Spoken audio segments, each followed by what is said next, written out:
Kekuatan dengan menyita kapal-kapal dagang yang dianggap sebagai pihak lawan. Apakah sikap kedua belah pihak ini bakal membuat alot negosiasi yang sedang diupayakan? Saya akan diskusikan ini bersama dosen hubungan internasional FISIP Universitas Indonesia Agung Nurwijoyo dan pengamat intelijen dan militer dari Universitas Indonesia juga Stanislaus Rianta. Selamat malam semuanya dengan Tifal di sini, apa kabar?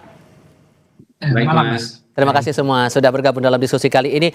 Mas Agung, kalau kita tarik ke belakang 28 Februari momen konflik ini pecah di awal sampai dengan hari ini 23 April dan sekarang zonanya sudah main-main ke laut. Ini konteksnya makin jelas nggak sih perangnya ini, tujuannya buat apa? Ya, dalam hal ini kemudian kan kita melihat sekarang justru Hormuz itu menjadi epicentrum konflik ya. Ya, yang tadinya kita melihat konteksnya lebih banyak di darat, tapi kemudian kita melihat bahwa keberadaan Hormuz bagaimanapun juga ini punya dampak yang begitu signifikan. Ya, dalam konteks ini kan kita melihat dalam keberadaan Hormuz dia adalah punya sumbangsih 20% dalam konteks perdagangan global dan energi dan segala macamnya. Dan sekarang yang kita lihat dalam beberapa hari terakhir, akhirnya ada kecenderungan untuk menggeser perangnya, konfliknya di dalam konteks maritim laut gitu ya. Dan kita juga akhirnya memahami bahwa siapa yang bisa menguasai Hormuz dia punya leverage geopolitik global yang jauh lebih besar. Dan tentunya hal ini kemudian menjadi satu hal. Karena buat ya gimana? Saya harus tahan dulu karena kita jeda sebentar, kita dengarkan kumandang azan maghrib terlebih dahulu, baru kita lanjutkan lagi diskusinya ya. Tetap bersama kami. Terima kasih.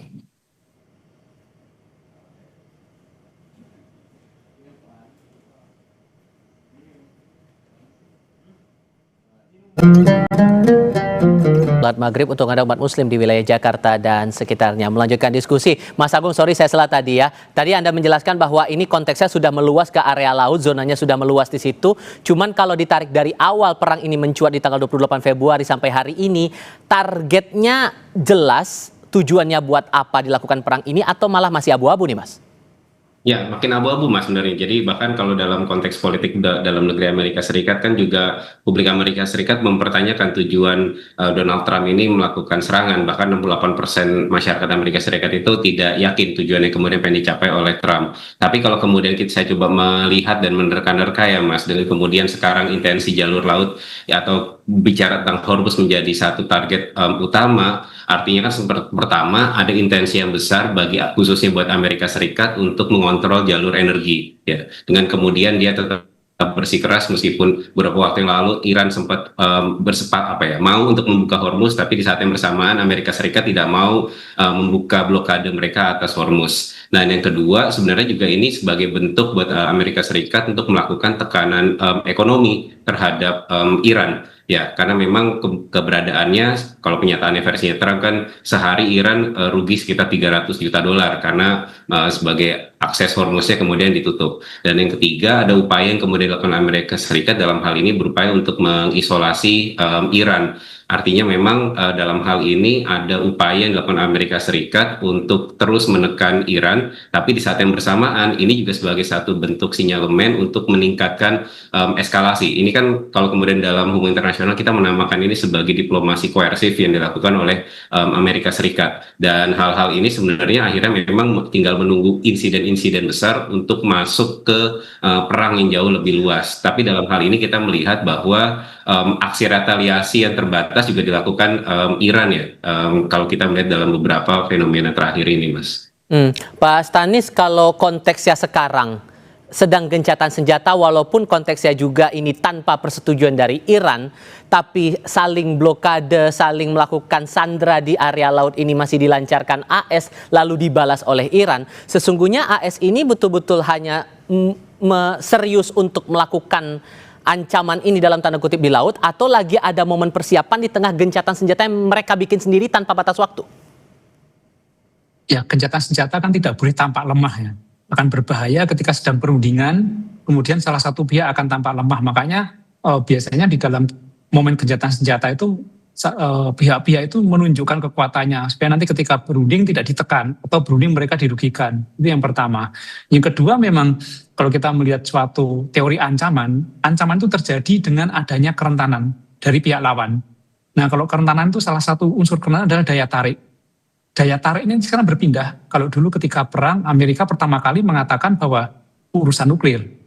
Dan ketika sekarang berpindah ke Selat Hormuz. Nah sebenarnya ketika perang, kalau Amerika benar-benar melakukan perangnya itu di darat, serangan darat melalui entah pendaratan pantai atau melakukan dengan operasi Linut, itu kan banyak kerugian di Amerika. Karena Iran siap di situ. Makanya ini Amerika sengaja menggeser ke Selat Hormuz. Jadi tadi kalau Pak Agung mengatakan epicentrum, kalau kami di disiplin intelijen mengatakan ini center of gravity-nya sekarang Selat Hormuz. Jadi Selat Hormuz itu menjadi daya tarik luar biasa karena selain itu memang menjadi urat nadi energi dunia 20%, di situ kan sebenarnya kepentingannya banyak sekali di situ. Yang menguasai Selat Hormuz pasti juga akan mendapatkan keuntungan banyak. Tapi sebenarnya kan Iran juga diuntungkan dengan situasi ini. Iran juga bisa melakukan bisnis baru, tarif baru terhadap perlintasan Selat Hormuz, walaupun ini mungkin dianggap oleh banyak pihak ini jalur internasional, tapi secara de facto kan memang Iran yang menjadi pihak yang menjadi yang bertanggung jawab keamanan di situ. Jadi sebenarnya dalam suatu kejadian itu yang pertama kali bisa kita lakukan sebenarnya adalah istilah siapa yang diuntungkan dari peristiwa ini. Jadi kalau pertempuran darat itu akan merugikan banyak pihak. Makanya dengan pertempuran ke laut itu Amerika merasa diuntungkan, tapi Iran juga lebih diuntungkan. Iran akan lebih diuntungkan minimalisir korban, kemudian Iran juga menguasai medan di situ. Ada ranjau bawah laut, nanti ada juga drone bawah laut, dan walaupun secara statistik Iran kalah dalam persenjataan, tapi secara taktik saya yakin Iran lebih menang. Jadi menguasai Selat Hormuz itu penting bagi Iran dan penting bagi Amerika. Kalau kemudian ada yang mengindikasikan apa jangan-jangan ini gencatan senjata yang tanpa batas waktu ini dibikin sama AS biar mereka juga sambil siap-siap untuk melakukan serangan lebih luas di jalur darat, makanya sembari dilakukan serangan juga ke wilayah laut, Pak Stanis. Ya itu ada asumsi seperti itu juga. Tetapi kalau kita melihat gertakan-gertakan Amerika Serikat itu dari pertama itu nggak terwujud, nggak terbukti. Mau melakukan pendaratan pantai nggak terbukti, padahal marinirnya sudah siap. Mau menerjunkan Linut, pasukan Linut 82 sudah siap, tapi juga tidak terjun-terjun. Sekarang mau melakukan penguasaan Selat Hormuz, hanya blokade saja, jadi blokadenya itu kan di jalur luar yang di dekat di bawah Oman. Tapi nggak terbukti juga gitu loh. Karena apa? Kalau Amerika benar-benar melakukan ini, nampaknya dampaknya cukup signifikan bagi Amerika, akan banyak kerugian bagi Amerika. Sehingga yang terjadi sampai saat ini sebenarnya adalah aksi-aksi sporadis, gertakan-gertakan yang mungkin kayak uji coba bahwa Iran bisa takut. Nah ini kelemahan Amerika adalah Amerika itu tidak mengetahui seberapa besar kekuatan dan apa saja senjata dari musuh. Dalam teori klasik Sun Tzu, kalau kita mau memenangkan pertempuran maka kita harus mengetahui lawan kita siapa. Nah ini Amerika nampaknya tidak mengetahui karena Iran serba tertutup. Berperang dengan lawan yang tidak kita ketahui identitasnya, tidak kita ketahui resource-nya, itu perang buta itu berbahaya sekali. Dan nampaknya Amerika sedang menghadapi ini sehingga berganti-ganti strategi. Mas Agung, dengan gencatan senjata yang tidak ada batas waktu ini dan sepihak juga dibuat AS, ini bacaan Anda lagi mengejar momentum apa sebetulnya AS ini sekarang? Ya, yang paling penting sebenarnya Mas, salah satu halnya Amerika Serikatnya kan juga menghadapi tekanan domestik yang begitu kuat ya. Kalau kemudian kita melihat bahwa kita tidak bisa memungkiri bulan November akan dilakukan pemilu setelah di Amerika Serikat. Artinya tekanan domestik sebenarnya juga memberikan satu sinyalemen Donald Trump membutuhkan satu legitimasi yang membuat dia diyakini sebagai pemenang perang. Nah, problemnya adalah sekarang bagaimana kemudian Donald Trump melakukan strategi untuk membuat yang namanya Iran ini tunduk seperti itu. Nah, problem besarnya adalah sampai sekarang mereka juga yang tadi sudah dijelaskan oleh Mas Stanis ya. Ini banyak yang kemudian kesannya adalah coba-coba, tapi yang kemudian kita bisa bilang bahwa di saat yang bersamaan berbagai macam upaya yang dilakukan Amerika Serikat ini sebenarnya dia berupaya untuk mendapatkan satu bentuk legitimasi bahwa dia menjadi pihak yang dominan dan dia menjadi pihak yang dianggap sebagai pemenang perang itu sendiri. Karena tadi ya legitimasi domestiknya Trump ini secara di Amerika Serikat jatuh, termasuk juga kalau kita lihat dalam konteks approval threat-nya Trump seperti itu. Itu satu. Yang kedua, tentu juga tekanan internasional semakin tinggi sebenarnya juga terhadap Amerika Serikat. Yang kita lihat sejauh ini kan memang Trump seolah-olah berjuang atau melakukan perang ini sendiri plus dengan Israel tentunya. Tapi dalam konteks sekarang Israel ketika kapalnya kemudian diserang oleh Iran, Israel cenderung tidak melakukan tindakan retaliasi serupa dalam konteksnya Hormuz, karena memang yang namanya Israel juga dia menghitung juga kalau kemudian melakukan retaliasi dalam konteksnya Hormuz, cost-nya juga sangat besar seperti itu. Nah, yang menarik memang yang kemudian strategi kemudian dilakukan oleh Iran. Apa yang kemudian Iran lakukan ini kan sebenarnya low cost tapi high impact gitu ya. Apa yang kemudian dilakukan oleh Iran ternyata memberikan dampak dalam konteks Hormuz, apalagi ini sudah bicara dalam sebagai jalur energi global seperti itu.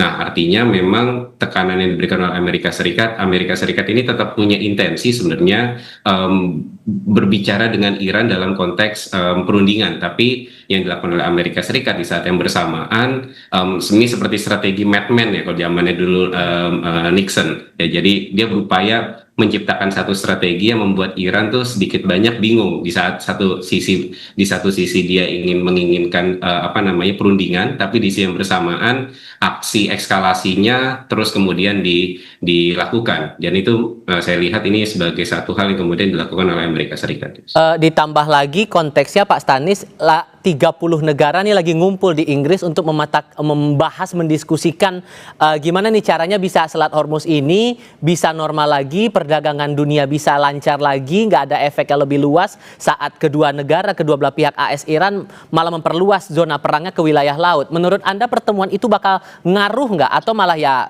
udah ini akan berhenti di pembahasan saja di atas meja? Ya, menurut saya yang bisa menekan Donald Trump untuk akhirnya menghentikan perang itu internal. Jadi tekanan ekonomi Amerika, kemudian tekanan politik itu justru bisa menghentikan perang, karena Donald Trump akan menghadapi pemilu selanjutnya. Dan saya kira Donald Trump sekarang sedang mencari exit strategi dari perang Iran ini tanpa dia kehilangan muka, tanpa dia nanti kehilangan pendukung dari Amerika. Makanya dia kan berkali-kali mengatakan telah memenangkan perang. Yeah. Saya sudah berkali-kali menduga kan ini pasti akan ada perpanjangan jeda, dan nanti jedanya tanpa batas waktu. Sebenarnya ini kan bukti mau angkat kaki dari Iran, tetapi tanpa dipermalukan. Jadi jeda. Nah, untuk menjaga supaya tidak dipermalukan kan selain tanpa ada batas waktu, dia tetap menjaga eskalasi bahwa dia adalah negara kuat dan dia menguasai wilayah ya dengan beberapa tindakan-tindakan seperti melakukan blokade atau nanti melakukan aksi-aksi yang sporadis. Itu supaya Trump tidak dipermalukan oleh masyarakatnya. Jadi ini sebenarnya tanda-tanda bahwa sebenarnya ini adalah exit strateginya dari Trump, tapi dia tidak mau kelihatan bahwa dia kalah. Nah, terutama dengan negara-negara 30 negara di Eropa, ya ini mereka akan menekan sebenarnya. Tapi saya melihat tekanan yang penting sebenarnya bukan Amerika. Ini negara-negara Eropa itu kan tidak mempunyai sikap yang jelas ini, hanya diam kan. Karena membela Amerika juga nanti Iran juga bisa bertindak, membela Iran juga Amerika nanti bertindak.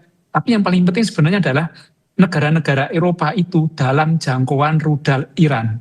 Iran mempunyai rudal dengan jarak sekitar 4.000-5.000. Sementara jarak Iran ke negara Eropa itu sekitar 3.000 km. Jadi kalau misalnya negara-negara Eropa itu nanti membantu Amerika, Iran sudah siap menekan tombolnya. Dan ini tentu akhirnya membuat negara-negara ini ya wait and see saja.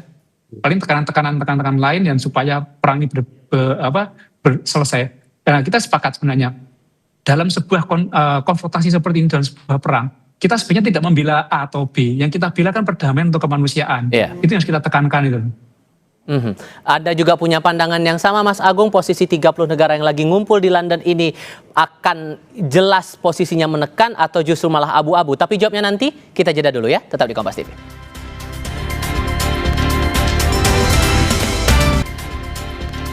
Melanjutkan diskusi Mas Agung, dengan rencana 30 negara bakal menggelar meeting di London membahas pembukaan Selat Hormuz ini punya pengaruh yang cukup dalam atau justru ya tidak akan membawa dampak apa-apa juga soal Selat Hormuz terutama?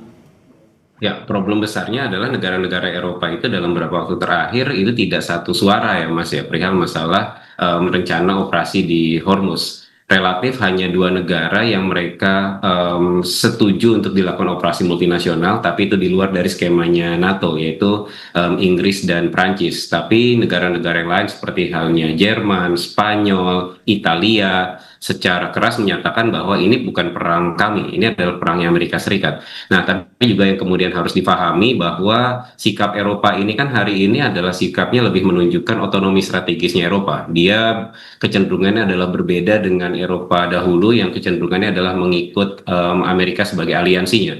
Nah, sekarang kecenderungannya gayanya agak berbeda seperti itu. Karena yang perlu juga difahami bahwa dalam logika politik selalu kita memahami tidak ada teman yang abadi, tidak ada musuh yang abadi, yang ada hanya kepentingan yang abadi. Ketika sudah bicara kepentingan yang abadi, kita bisa melihat bahwa sebenarnya walaupun Eropa tidak bisa kita pungkiri dia terdampak dari penutupan Hormuz, tapi ketergantungan Eropa terhadap akses energi dari Hormuz itu tidak sebesar wilayah Asia.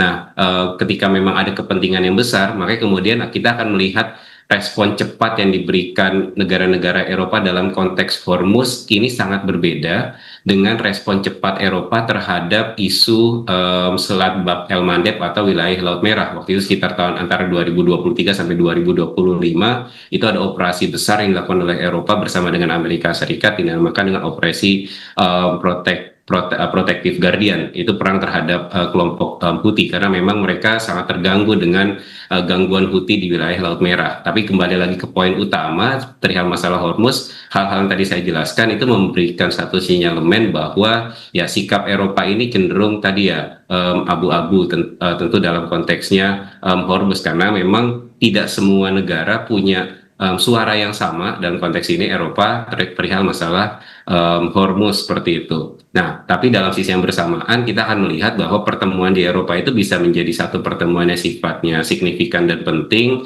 dalam konteks menekan sikap Amerika Serikat. Ya, karena bagaimanapun juga dengan otonomi strategis yang dimiliki oleh Eropa menginginkan bahwa perangnya harus terdeeskalasi karena bagaimanapun juga walaupun Eropa tidak tergantung yang begitu besar lebih dalam konteks energi, tapi juga kan dalam konteks hal yang lain Eropa pun terkena juga dampaknya ketika tindakan Amerika terkait dengan penutupan Hormuz seperti itu. Anggap skenario terburuknya Pak Stanis ini perangnya makin eskalasinya makin tinggi bahkan pecah. Kalau sekarang kita lihat dramanya baru saling sandra menyandra kapal, kalau kemudian efeknya akan lebih luas perang Iran dan AS ini di wilayah laut, kekuatan laut masing-masing ini sejauh mana Anda menggambarkannya? Ya kalau misalnya pecah terus sebentar ya ada yang kalah itu, misalnya pecah terus kemudian ada yang kalah selesai itu mungkin dampaknya tidak besar, tidak banyak, tidak menimbulkan dampak kepada semua negara di dunia ini. Tapi kalau situasinya terus situasi yang seperti ini, yang gantung, tetapi ada serangan-serangan, tapi terus diblokade itu yang berbahaya sebenarnya, dampaknya kemana-mana. Nah, arahnya memang nampaknya seperti itu, jadi nampaknya ada karena jeda, tanpa batas waktu, tapi akhirnya muncul sistem baru di situ, sistem baru yang terkait keamanan Selat Hormuz. Apakah itu nanti menguntungkan Iran atau menguntungkan Amerika, tapi kalau nanti ada sistem baru terkait pelayaran di Selat Hormuz, ini merugikan dunia, terutama merugikan bagaimana transportasi minyak dan logistik lainnya yang dapat melewati situ. Nah, ini tidak akan berhenti, tidak akan selesai kalau misalnya tidak ada intervensi dari lembaga yang lebih besar. Sementara Amerika selalu mengklaim bahwa dia paling besar dan dia ya seperti itu sifatnya Donald Trump kan. PBB harusnya turun tangan untuk minimal mengawasi. Jadi sebaiknya memang negara-negara ini mundur dari Selat Hormuz, kemudian ada lembaga independen yang mengawasi Selat Hormuz supaya tidak dimanfaatkan oleh pihak-pihak entah itu Iran atau Amerika untuk membuat sistem baru di situ. Tapi kalau kemudian, sorry saya potong Pak, kalau kemudian konteksnya adalah pertahanan laut masing-masing, AS dan Iran secara kekuatan lautnya apakah imbang atau ada yang condong lebih kuat di antara dua negara ini? Perang itu tidak hanya ditentukan dengan senjata, sementara Amerika mesti menang secara alutsista menang, tetapi Iran itu secara taktik menang dia. Dan dia mempunyai kekuatan-kekuatan lain yang tidak dimiliki Amerika. Nekat misalnya, ideologi nekat. Dia bisa menabrakkan kapal-kapal kecilnya ke kapal-kapal Amerika yang lebih besar. Ini kan tidak diperhitungkan oleh Amerika. Jadi kalau hanya senjata saja, alutsista, Amerika menang. Dia global air power nomor 1, sementara Iran nomor 15. Tetapi kalau misalnya di sisi lain, Iran itu tuan rumah di situ. Dia sangat memahami situasi. Dia tahu celah-celahnya di mana dan dia punya masyarakat yang secara ideologis siap untuk berperan. Sementara Amerika, masyarakat tidak semua setuju. Bahkan di Kongres dan lain-lain itu mengatakan itu perangnya Trump, bukan perangnya Amerika. Jadi ini plus minus ya, plus minus. Tetapi Iran diuntungkan, situasinya diuntungkan untuk Iran. Sementara Amerika karena dia datang ke situ, dia pasti kalau ini perang lebih banyak merugikan Amerika daripada Iran. Oke. Mas Agung, ngomong-ngomong soal kepentingan yang sudah Anda singgung tadi, ini semua akan tergambar di perundingan jilid 2 yang kabarnya kata Trump akan terjadi pada Jumat di Islamabad, Pakistan.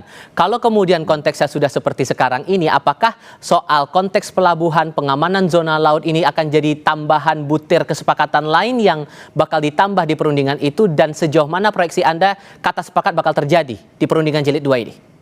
Kalau kemudian kita berpikir bahwa dalam satu pertemuan itu akan terjadi comprehensive deal, tentu itu lumayan berlebihan ya Mas ya. Maksudnya dalam konteks ini adalah itu sesuatu hal yang kalau kemudian kita flashback ke pertemuan tanggal 10-11 saja, pada bulan April 15 poin proposal Amerika Serikat berhadapan dengan 10 proposalnya Iran itu sangat sulit untuk kemudian dicapai titik temu ya. Kalau kemudian didorong sekedar ada partial deal, saya pikir ini masih ada ruang-ruang untuk disepakati perihal masalah partial deal. Tapi sebelum akhirnya kita berbicara pertemuannya, ini kan semua hal bisa terjadi dan berubah dalam konteks hitungan jam ya. Kita melihat dalam beberapa hari terakhir saja, rencana awal ada pertemuan di hari Senin atau Selasa, di detik-detik akhir Iran tidak jadi mengirimkan perwakilannya, karena memang dalam konteks menuju proses perundingan yang kemudian juga tidak kalah menentukan adalah bagaimana kemudian intensi kedua belah pihak untuk menurunkan tensi konfliknya ya. Yang kita lihat dalam beberapa hari terakhir yang membuat pihak Iran juga cukup memunculkan sikap distrust gitu terhadap Amerika Serikat adalah salah satu aspek yang paling penting adalah itikat Amerika Serikat untuk meneruskan blokade terhadap Irannya ya, dalam konteks Hormuz, blokade lautnya. Tentu buat Iran ada aspek keadilan yang dia inginkan untuk sama-sama ketika kedua belah pihak ini untuk maju ke meja perundingan. Saya pikir ini jadi poin yang akan terhitung sebelum pertemuan kalau kemudian akhirnya dilakukan di hari Jumat. Baru kemudian ketika bicara dalam pertemuan nantinya ya, tentu partial deal dalam konteks Hormuz saya pikir itu justru menjadi topik utama ya, ketika berbicara tentang perundingan perdamaian. Tapi yang jadi poin adalah kemungkinan untuk partial deal. Yang kedua tentu Iran menginginkan juga adanya konsesi ya, bisa jadi dalam hal masalah Hormuz dan sanksi dan seterusnya. Tapi intinya adalah sebenarnya kedua belah pihak ini butuh waktu masa untuk cooling down ya, karena bagaimanapun juga baik buat Iran maupun Amerika Serikat, mereka pun sebenarnya juga sebagai pihak yang menerima dampak juga dari dinamika perang yang sudah terjadi semenjak 28 Februari. Baik, Mas Agung, Pak Stanislaus, terima kasih banyak sudah mau berdiskusi dan berbagi pandangan bersama kami. Sehat selalu semuanya. Selamat malam. Ya, malam.